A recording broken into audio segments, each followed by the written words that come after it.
Assalamualaikum warahmatullahi wabarakatuh. Dear brothers and sisters, as I promised in our last class, in this session, I hope to guide you through how to practically do the reading article effectively based on the phase 1 and phase 2 that we've learned in the class. Of course, in this situation, our first intention, our first step, which is knowing your research questions, we consider as we are actually trying to do a critical review of paper in the research of halal area, halal scope, to see the development or the trend of halal research thus far. So in this example or sample of paper, we are going to look into this paper by Halim et al. 2019 with the title Research Status in Halal, a Review and Bibliometric Analysis. So I will go through the paper just like we are trying to do it practically.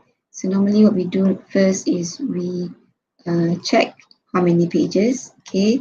So in here we have 19 pages.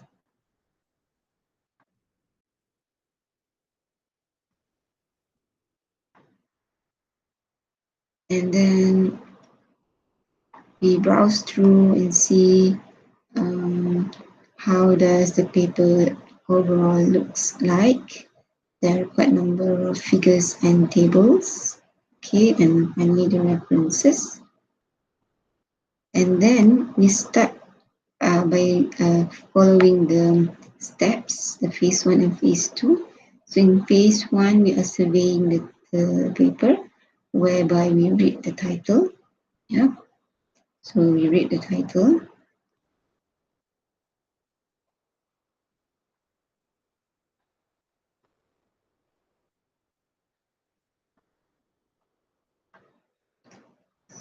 It doesn't work.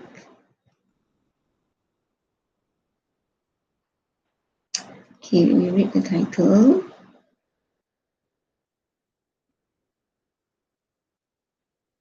And then we read the abstract. So in this situation here, the abstract is a structured abstract, which is actually easier for us to read through. So there's purpose, design, findings, research limitations and implications, originality and value, and keywords.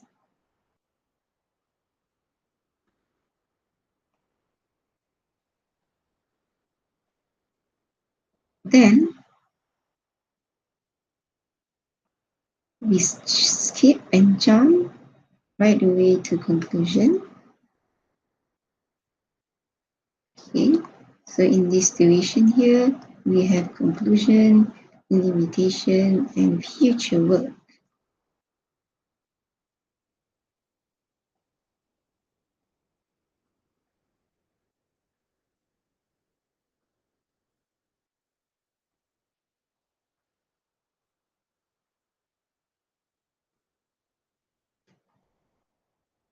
Okay, so here is the conclusion, and here is the limitation in this study. So in your article, critical analysis, you can highlight this. What are the conclusion? What are the limitation of work? Then we go to the second phase of the reading effectively, whereby you look at the figures and tables or diagrams or visuals. So there are no visuals up until in this page here, page number 5, whereby this is the so-called data analysis flow chart. So it tells the audience how the data was collected and analyzed. And then the first table there, table 1, started to show the results, the authors, the number of articles. And these are the bibliometric analysis results. Okay, so there are several tables and figures there. So if you're reading it, so you will read the captions, okay, so that you know that you come to know that what are the things that this author trying to tell you. And then the figures, okay, another figure, and the table of comparison. You're trying to compare the clusters. And in the discussion as well, there is a table again. Okay, after you've done that, then you go to the introduction. Okay, first, just let's see, is the introduction long? So this is a normal and quite good introduction length. It is not that long. So normally what I will try to look for in this introduction part is the aim of the paper or the problem statement leading to the aim. So normally you can find that in the last last paragraph of the introduction part. So this, you can also use this tip when you are writing an introduction.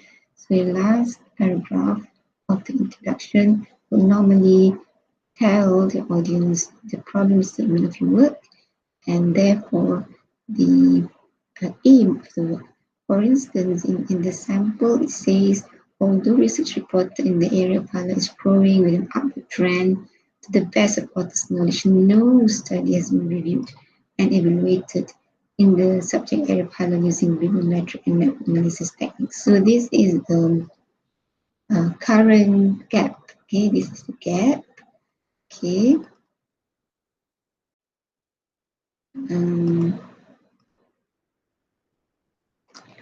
And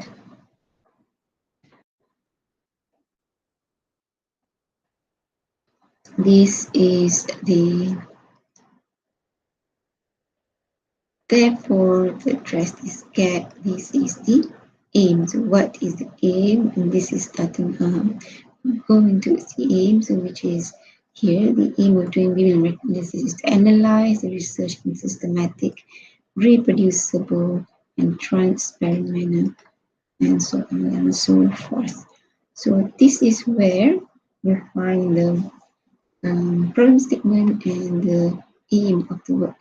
So what I normally do is that, of course, in phase one, we have already seen the conclusion, but after reading this, I normally would go and uh,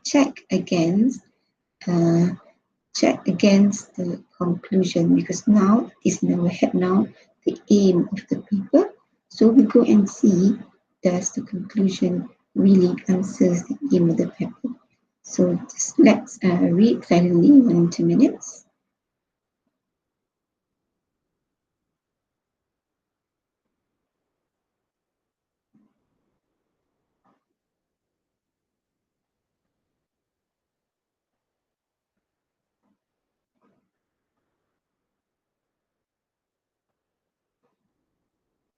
Okay, so because the aim of the paper is to see the trend, to see the how does the development of the halal research, in the conclusion, they mentioned that yes, they did this, for example, here, and identify the top authors, journals, edition, and identify the 4 significant clusters. Okay, so this is one of the main contribution from the work here. The main aim has been answered, whereby finally they found that there are 4 significant clusters by the top research articles. Okay, and they also identified the subfields. Okay, so it looks like in this paper here, the aim is matched with the conclusion. So this is one of the things that you can actually highlight in your critical analysis. Have this paper, number one, maybe you can ask whether this paper has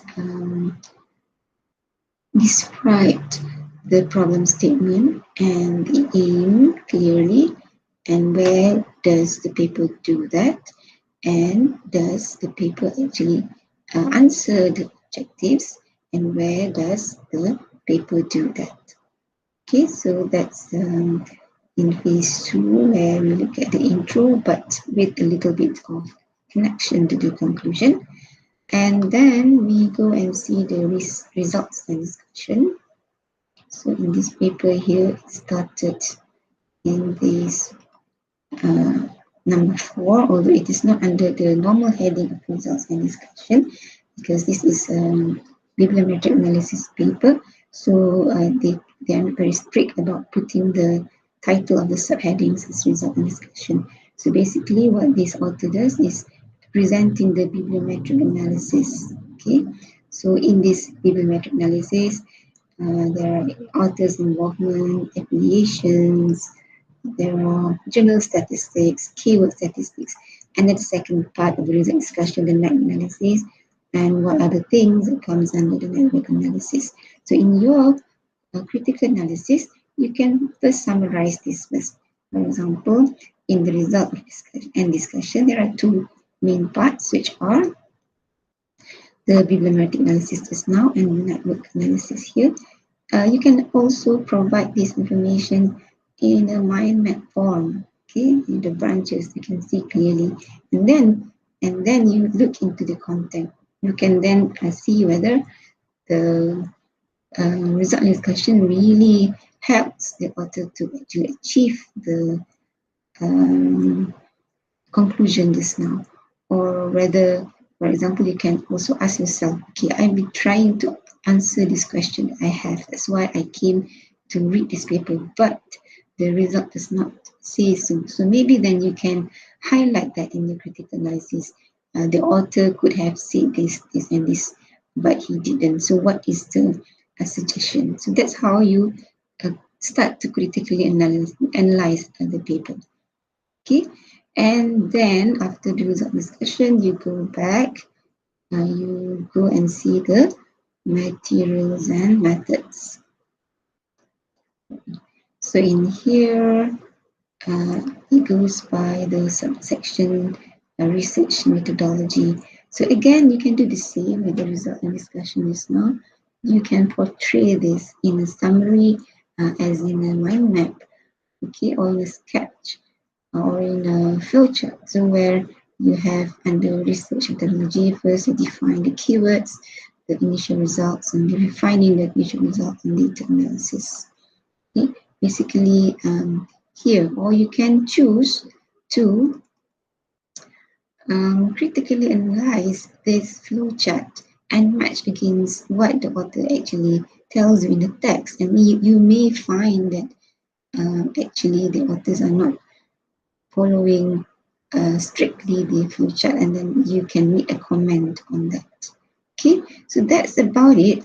The last two steps in phase 2 are you stop and you start to compile. Of course, if you're doing this, you have actually perhaps jot down some notes, circle, highlight, underline more than I've done in here.